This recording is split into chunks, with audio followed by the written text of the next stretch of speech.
got the diagnosis, it was one of the best days of my life, not one of the worst, because I was like, oh, finally. King explains everything.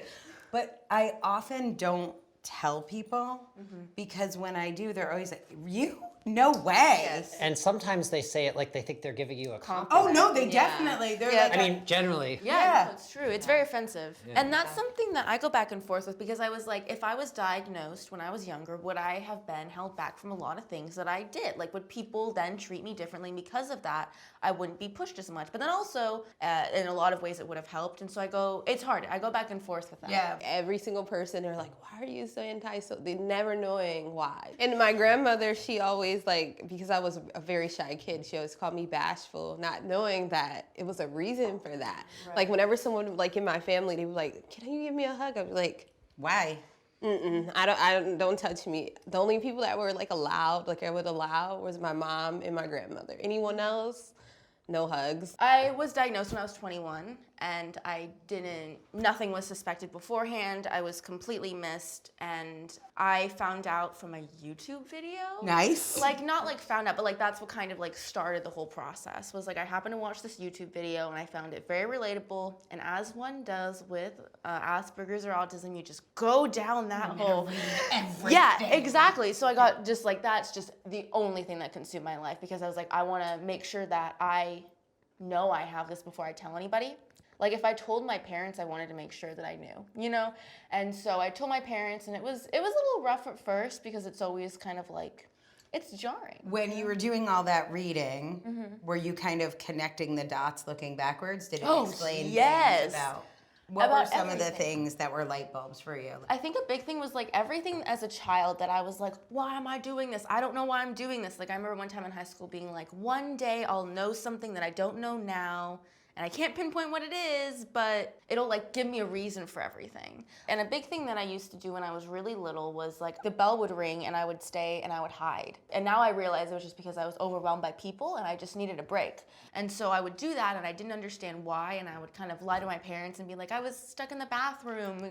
It's a weird thing that I didn't know how to explain. So there were like a lot of things that just everything made so much more sense. I went through a major process of like kind of rewriting how I think about myself and not hating myself so much. Oh my God, me too, 100%. Yeah, it's It huge. was like, oh, I'm from the wrong planet. I felt the same way. That's interesting to hear. I always knew I was different, and that was very isolating. Yeah. But once you find that there's other people like you and you can create a community, it actually is very empowering because it makes you special. Yeah. You know?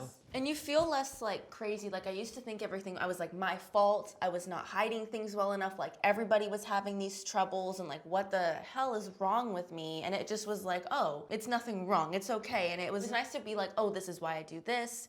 People can relate to this. This makes a lot more sense. And there's just like a lot of self-acceptance that comes from it. Piggybacking on what you said, like when you were in school, you were like, if a bell would ring, you would not want to go out to the crowd. I was always like that at a younger age, and when I was like 4 or 5, I was diagnosed as ADHD. They diagnosed me too as ADHD. First. Yeah. So I had that for a long time. I got diagnosed when I was 9, and I didn't know anyone else on the spectrum, so that's why I started the website. But when you got that diagnosis, were you embarrassed? When I got the diagnosis, I was. Did it seem like... When you're 9 years old, it seems like you're being told there's something wrong with you. There's no nuance there, you know?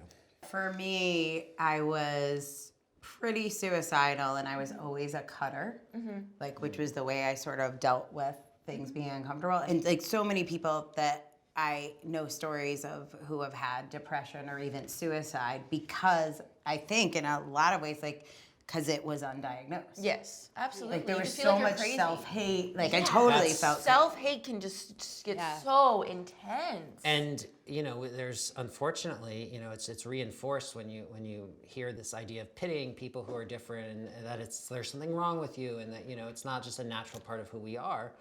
That all adds up, and especially people who grew up. Maybe they're 50 before they found out, and they went up their whole life just being told that they're defective and not having a community to relate to. That's not good. That's really isolating, as I said. So I had the same thought you did about your parents when you're like, I wanted to be sure before I told my parents. Right, yeah. I still haven't really told my parents. Oh, wow. So I write about it publicly and I talk about it publicly, like all the time. Like I guess my parents know.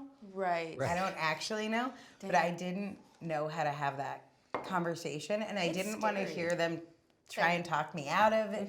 Yeah, I got a little bit of that from my parents, like at different variant times. It was very damaging, honestly. And I You know feel what like mean? my mom will be embarrassed, and my dad will think I'm, I don't know, like being dramatic or something. I have found that like with time, my parents have been they know me so they know me. And just in general, when I got my diagnosis, I almost was like, this didn't change anything to a point that's almost hindering me. Like people are still keeping the same expectations for me that they've always had, which are neurotypical expectations. And even though I've told them this thing, they still haven't changed because, well, I'm still Shayna.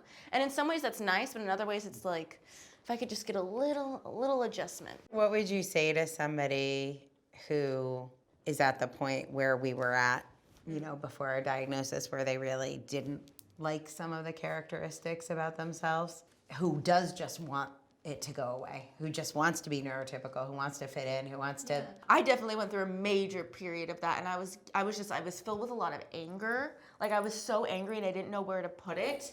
And but I think that there's going to be ups and downs. And I used to have a lot of trouble feeling like when you're in and up, you feel like I'm always gonna love it. What the hell? I didn't like this, you know? And when you're down, you're like, all of those ups were a lie. It's always gonna be this bad. So I just keep on trying to remind myself, like, there's going to be times when you like it, there's going to be times when you don't like it, and they're both just as valid and they come and go. And with that comes a lot more acceptance. So even when I'm very upset at XYZ, I'm like, I hate being autistic, this blah, blah, blah. I can recognize the fact that, like, it's just a down and it flows.